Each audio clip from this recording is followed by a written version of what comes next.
Таксир сиз дагы дуа кылыңыз. Жакында 2 аял алуу мыйзамдуу кабыл алынат экен. Bir mazza кылып жашайлы дейт. Таксир мен bir күнү арам нерсе жеп алгам. Арамдыгын билем, бирок жегенден кийин билгем эмне болот дейт. Таксир мен bir күнү арам нерсе жеп алгам. Арамдыгын билем, бирок жегенден кийин билгем. Арам эмне болот дейт. Арам жеген болосуз, эми 40 күн дуаларыңыз кабыл болбойт.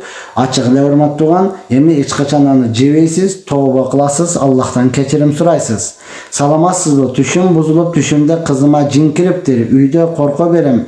Жолдошум жок болсо басырык басат дейт. Үйдөгө Бакара сүрөсүн коюп коюңуз. Эч кандай коркпоң, урматтуу тууган. Коркконго кош көрүнөт дейт го. Корксоңуз алар келе берет. Жинден корко турган нерсе эмес. Жинди кайрадан коркутуңуз. Макул, сиз өзүңүз коркутуңуз. Анан түшүңүз бузулган болсо, ошол түшүн чочо койгондуңузда түкүрөсүз дагы Аузу биллахи минеш шейтан ва мин шарри ма раайту фил манами деп окуп коесуз болот. Ассаламу алейкум устаз. Налог салган туурабы? Налог болуш керек, налог салган туура. Кулакка ассаламу алейкум устаз. Көп мүрдөлөр көп кирет түшүмдө. Сактаныч тилеңиз. Комуздан сабак берип, мугалим болуп иштесе эмне болот дейт. Эч нерсе болбойт, урматтуу тууган. Эч нерсе болбойт. Кулакка азан угула берет, азыр айтып өттүк. Саламатсызбы? Түшүм бузулуп, я Рабби. Урматтуу туугандар, жалпы адамдар көбөйдү. Караңыз, түш, жакшы түш көрдүңүзбү? Аны ишенген жакшы адамыңызга айтсаңыз болот. Жаман түш көрдүңүзбү? Түшүң түлкүнүн богу. Чоңаталарыбыз кыргызча айтып койгон, түшүң түлкүнүн богу. Жаман түш көрдүңүзбү? Аны эч кимге айтпайсыз. Аны чечмелештин дагы фикрине кылбайсыз. Аузу биллахи минеш шейтан ва мин шарри ма раайту фил манами. Шайтандын жамандыгынан жана түшүмдө көргөн нерсенин жамандыгынан сактаныч тилеймин деңиз дагы жашооңузду уланта бериңиз, урматтуу. Болбосо азыр чынында эле уктасаң эле түшүңө ар бир нерсе кирет, жылан кирет, ит кирет, мышык кирет, энең кирет, атаң кирет, чоң атаң кирет, кошунаң кирет, кыямат кирет, бардык нерсе кире берет, урматтуу.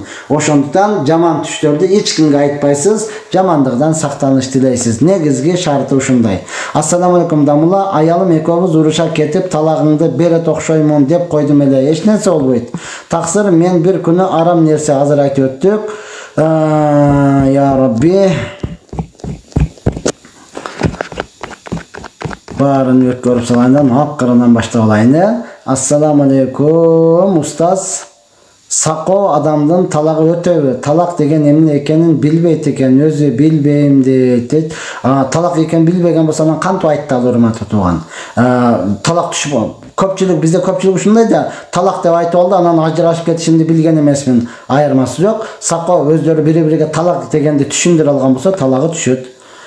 Устаз, апамдын кантип сетовой маркетинден куткарам дейт. Ачык айтыңыз, бул арам. Сетовой маркетинди канча адамдарды күйдүрөсүз, болбойт, мындан тапкан акча арам деп айтылы, ачык айтыңыз.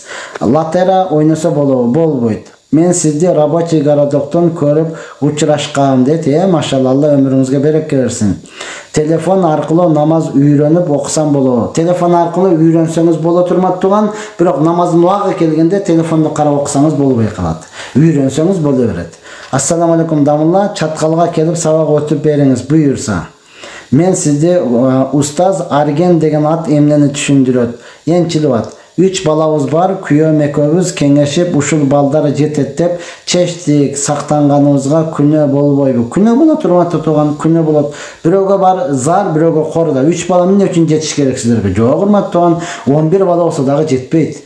10 болсо 10 башка, 40 болсо кылыгы башка деп койгон аталарыбыз. Канча Алла берген болсо ошончо ала бериңиз, урматтуу тууган. Макулбу?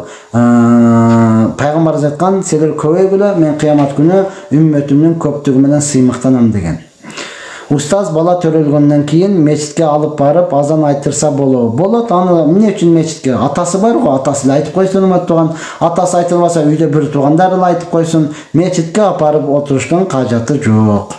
Устаз, Рахима деген ысым эмнени билдирет? Ошентип койсо болобу? Болот, кыздарга коюлат, урматтуу тууган, мээримдүү деген сөз. Ошто шифа деген кагаз сатып жатат, тем салынган, алып иссе болобу? Болот.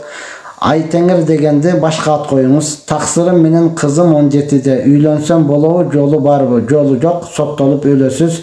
1 жыл күтүп туруңуз. Таксыр мен аялма 3 талак берип алдым. Бирок чогуу жашап атам. Күнөө болот, зына болот, ойноштук болот. Эгер бала төрөсө зынадан төлөлгөн болот. 3 талак берген болсоңуз, эми болду, үйүнө жөнөтүп бериңиз, башка турмуш куруңуз.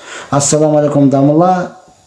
Кичинекейлерин уруп акча алган туурабы? Жок, арам. Биринчиден урганы зулум болот. Экинчиден акчасын алгандыгы бул бирөөнүн акысы болот, акысыны жеген болот. Дуалары кабыл болбой турмат туган, мазлумдун дуасы кабыл. Я Алла ушуну жок кыл деп каргыштаган болсо, ал өмүр бою оңолбойт. Ошондуктан бирөөнүн акчасына тийбеш керек.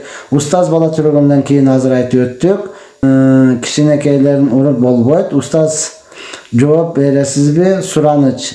Йеменге согуш ачты Америка менен Великобритания. Буга кандай карайсыз? Дейт. Карабайм, таткыр карабайм. Атам каттуу сөккөн, кечиргеним бирок эсимден кетпейт. Кечиргенмин, бирок эсимден кетпейт. Сиздин кечирбегениңиз атаңызга өтпөй турматы турган. Ачууга тийсеңиз, конечно, ата деген ушундай да баланы сизди жаман болсун деп сөкпөйт. Сиз ачууга тийдиңиз, кандайдыр бир нерсени кылдыңыз, сөгүп койду урматтуу турган. Макулбу? Ошондон атаңыз эми сизден кечирим сурамак беле.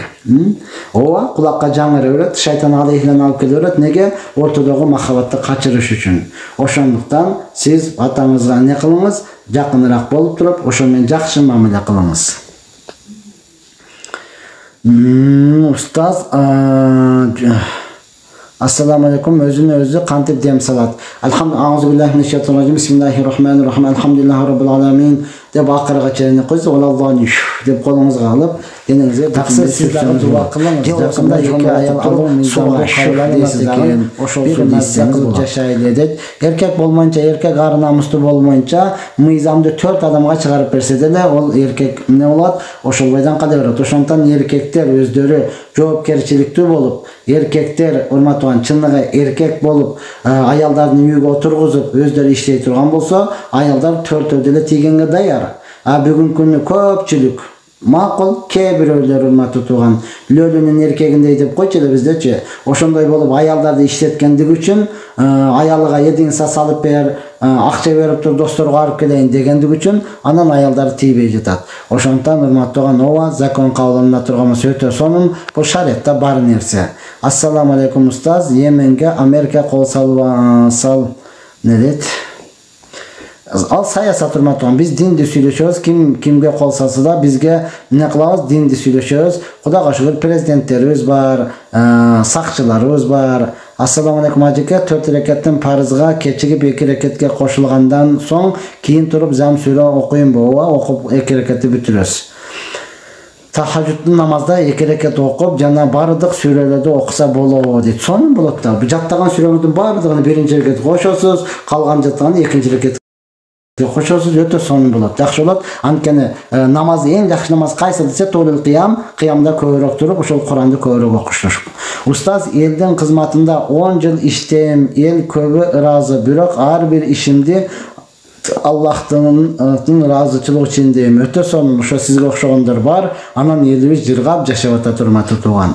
Ассаламу алейкум, аялы үйдөн кетип калса 6 айдан кийин талак түшөбү? Аялы кетип калабы, эркеги кетип калабы урматтуу туган, талак бермейинче түшпөйт. Талак бермейинче түшпөйт. 60 жыл болсо дагы.